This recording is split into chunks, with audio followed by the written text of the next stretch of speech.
What's up, everybody? Slim William Games here, back with another video for you guys. Today we are playing a scary game called Childhood Fears. We cannot play the music because of copyright situation. So because I uploaded the video earlier, but I had to take it down because of copyright infringement. So we had to cut the music part out. But this game is freaking scary. Yeah, so, but I want to thank everybody for getting up to 2,000 subscribers. We are over 2,000 subscribers. Yay! I appreciate you guys so much. I love you guys. You guys are awesome. Make sure you smash that like button, share the video. You guys subscribe to the Patreon because what YouTube is doing, they're taking down some of my older videos that I used to do, and so all those type of videos will be on my Patreon. I will be uploading more videos on my Patreon, so make sure you hit the Patreon below. So apparently you guys want to see me freak out while I play scary video games, and that's what I'm doing for you guys' amusement. Okay. This game is called Childhood Fears. It's a jump at you type of video game, and yeah. So I guess let's get into it. Yeah. Let's see who that play the guy's voice.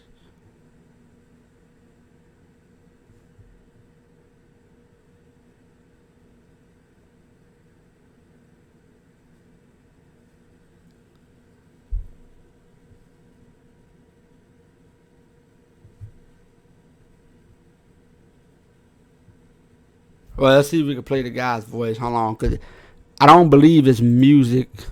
There we go. Let me go back. Options. As a, typical kid fears. And since they couldn't convince you, they wanted me to call you to tell you that it's fine. That it's just in your imagination and that everything is going to be alright. I'm not going to do that though, because there are monsters watching you and they are trying to get you. I only know this because the same thing happened to me when I was your age. Just like you, they tried telling me I was just having nightmares and that I was imagining it. And they were pretty convincing too. I almost believed them. Until the monsters decided to show themselves. Once I saw them, I knew they were real. And let me tell you, it's one thing to be afraid that there might be something hiding in your closet. It's a whole other to actually see it in there. These monsters tried to attack me for days, making me go through something no kid should ever have to. And it looks like you're going to have to go through the same thing. Conveniently for you, though, you have an older brother who has already experienced this nightmare and knows exactly what to do to survive these creatures of the night. So for starters, you should know that you just have to make it to the end of the week. At the end of the week, the monsters will go away. They did for me, and they should for you too. Also, you need to make sure that you stay in different rooms of the house. If you stay in the same spot, the monsters will come up with better ways to attack you, and you won't be able to avoid them. It doesn't matter whether it's the kitchen or the family room or wherever else in the house, it just needs to be a different spot.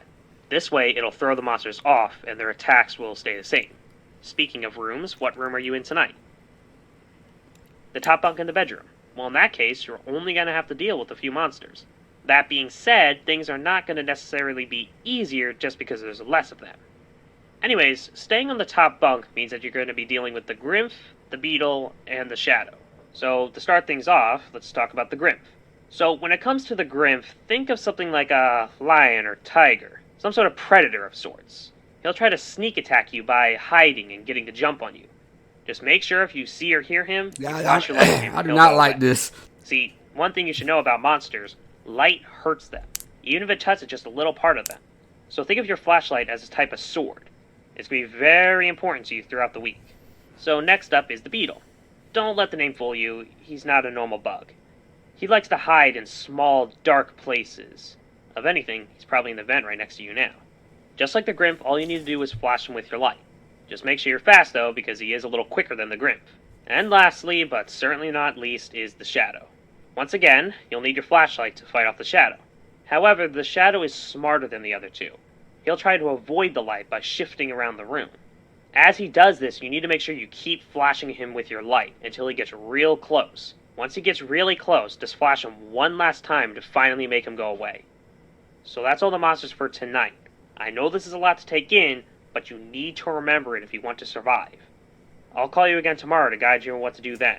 But for now, be careful with your flashlight batteries, Listen out for unusual noises Oh, and wait till the God. morning. God, I don't like The this. monsters will go away when the sun comes I out. don't like this. Talk to you tomorrow. Oh, God. Oh, God. Nope. I don't like jumpy stuff, guys.